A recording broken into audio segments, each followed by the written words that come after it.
আসসালামু আলাইকুম কৃষক ভাইরা, কেমন আছেন?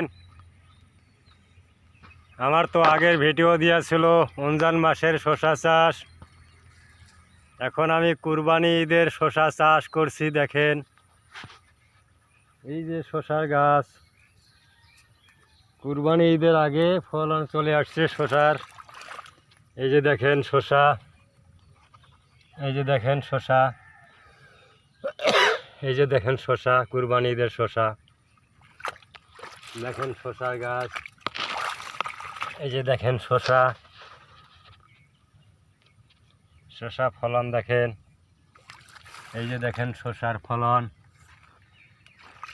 এটা 3 কেজির চেয়েও হবে না, 3 কেজি। মাশাআল্লাহ, দেখেন, এই দেখেন কতটুকু হয়েছে, আমার হাতের পুরা এক হাত। দেখেন শসা,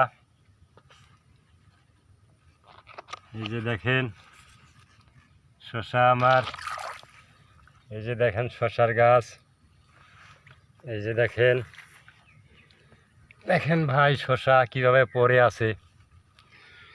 দেখেন কুরবানিদের জন্য করছি শসা।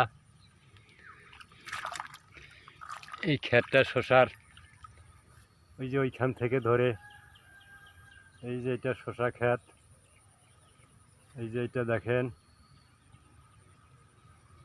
800 গাছ আছে, 800। এই যে দেখেন শসার গাছ।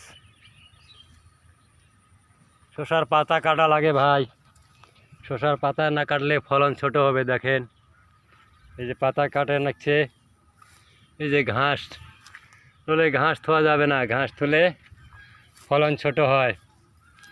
এই যে দেখেন শসা। ঠিক আছে, ভালো থাকেন। কুরবানিদের দোয়ার থাকলে সবাই আসবেন। খোদা হাফেজ। শসা লাগলে নিয়ে যাবেন, সমস্যা নাই, কুরিয়ান সার্ভিসে পাঠিয়ে দেব।